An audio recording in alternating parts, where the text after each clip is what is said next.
Igreja, uma igreja grande. E um dia eu estava ministrando, um cooperador.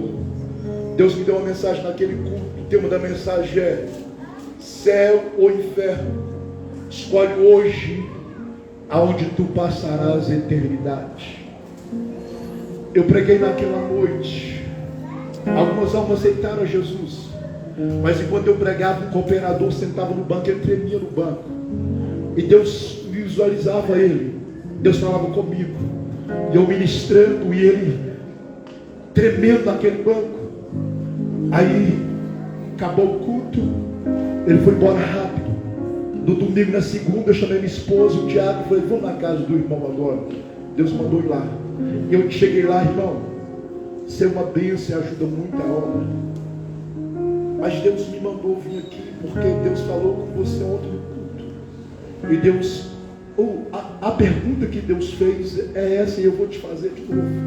Que eu fiz no púlpito: céu e inferno. Escolhe onde você vai passar a eternidade. Isso chama demais. Aí ele chorou. E ele disse: não, pastor, o único bagulho que eu tenho é que eu não gosto da minha nora. Eu falei: não é só isso. Tem alguma coisa que você precisa revelar, você precisa falar, e sua salvação está dependente disso. Aí ele chorou e começou a falar do passado dele e tal, e não quis confessar, não quis falar nada. E eu disse: olha, diante de Deus, eu fiz o que Jesus me mandou fazer. É você, Deus. E eu vou chorando por ele, fui embora com a minha esposa e o Diácono. Aí na quarta-feira, isso passou segunda, terça. Na quarta-feira eu comprei um bebedouro para estar lá na igreja. Eu estou lá na igreja, estava no bebedouro, ia dar 10 para as 2 da tarde. Uma experiência que eu nunca tive. Eu tive essa experiência. E aí quando eu estava lá, nesse bebedouro com alguns obreiros, o Espírito Santo falou comigo assim: vai na casa de fulano de tal agora. E eu fiquei calado. O Espírito falou comigo de novo: vai na casa de fulano agora. Aí eu disse para o diácono e o outro irmão: dá para vocês continuarem lá nesse bebedouro? O Espírito Santo me mandou ir na casa de fulano de tal agora. Aí um obreiro falou comigo: ô pastor, eu estou com um pouco de pressa, mas se for rapidinho nós vamos lá. Deus mandou ir lá. Aí quando eu chego lá, 14 horas, todo mundo trabalhando, só este irmão na casa. As pessoas que iam chegar às 7 horas da noite, era 2 horas da tarde. Aí quando eu cheguei, eu bati em campainha. Aí quando essa pessoa saiu com o telefone na mão, falando com a filha, e um frasco nas mãos, eu perguntei: irmão, o que aconteceu? O que você fez? O que está acontecendo? Ele disse, chorando, com o olho desse tamanho, desesperado: pastor, eu tomei esse vidro todo de chumbinho.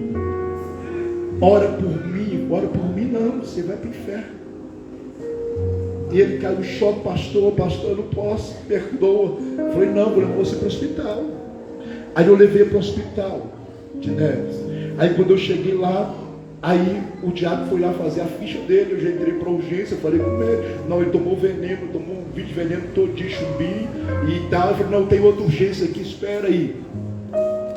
Aí Deus falou comigo assim, meu servo, eu falei contigo para ir na casa dele, para socorrer ele, porque tu és o pastor dele, e eu o amo, e eu não abro mão dele, e você vai reconciliar ele comigo de novo.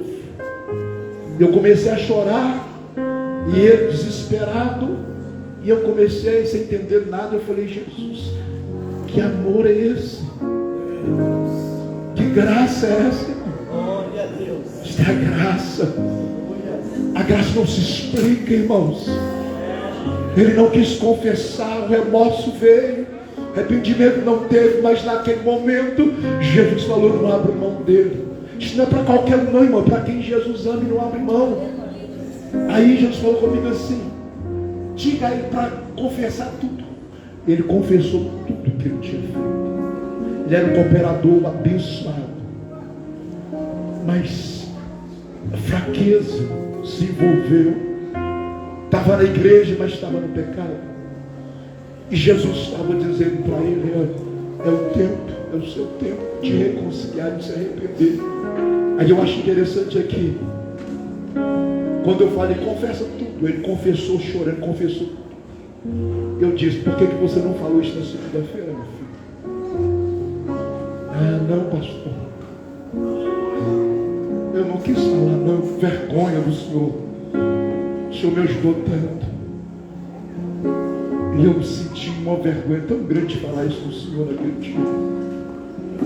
Acho que o Senhor não merece ouvir aquilo que eu tinha para falar. Eu falei, meu filho, mas Jesus é maravilhoso, Ele é misericordioso e Ele perdoou os nossos pecados. É só a gente confessar.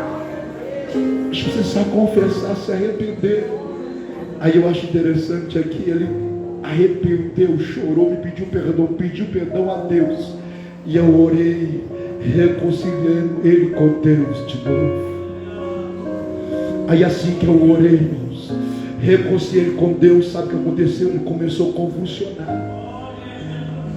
O Espírito Santo preservou ele até o momento dele confessar, de eu reconciliar, eu pastor dele, reconciliei com ele na última hora. Aí o Senhor falou, ele não volta com vida, mas a sua alma estará comigo nos céus.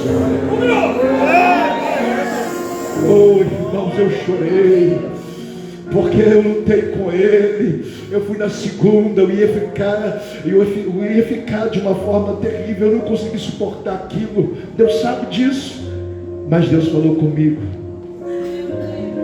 Eu não deixei ele perecer. Deus me usou para socorrê-lo, para reconciliar ele com Deus de novo, para ele se salvar. Aí quando ele morreu, aí foi fazer o culto fúnebre da igreja. A igreja é muito grande. Aí eu disse para os irmãos, o culto fúnebre vai ser na igreja, mas ele suicidou. Quero todo mundo da igreja, do culto fúnebre. Meu pastor regional naquela época era o pastor Valdeci Fernandes, que está em Araxá. Eu disse, pastor, o senhor deixa eu pregar, ministrar? Ele falou, não, você que vai ministrar. Aí eu, igreja lotada. A filha que ele estava, o telefone, ele não tinha desligado. Ele estava conversando com a filha, pôs no bolso, e o telefone continuou ligado, e a filha ouviu tudo. Já que estava comigo, era testemunha, ouviu tudo. Aí na hora que eu fiz, nós fizemos um culto fúnebre, eu chamei a filha, chamei o diácono com testemunha, e eu comecei a pregar sobre a graça. E eu contei o testemunho, a história. Eu nunca vi avivamento em velório, irmão. Eu nunca vi quebrantamento, abraço, choro, como eu vi nesse velório. Arrependimento, desceu um quebrantamento, uma unção de arrependimento, quebrantamento no velório. Eu vi os filhos se perdoando, abraçando um ao outro. Um grande temor caiu naquela igreja. Oh, irmãos, se a gente soubesse o quanto o amor de Deus é grande para nossas vidas. Esta experiência marcou a minha alma. Eu nunca me esqueço disso, porque Jesus salvou alguém que ele muito amava. Uma alma é preciosa demais, e Jesus vai até no último momento para salvá-la. Talvez você não saiba a dimensão do que vale uma alma, mas uma alma custa muito caro. Oh, eu sinto a presença dele aqui. Eu sinto ele agindo aqui esta noite. Você precisa valorizar a sua salvação. Você precisa dar valor à salvação. A salvação é preciosa demais. Guarda o que você tem. Guarde o que você tem. Guarde o que você tem. Guarde o que você tem. O que está bradando para eu dizer nesta noite: guarda, conserva o que você tem. Guarda o que você tem.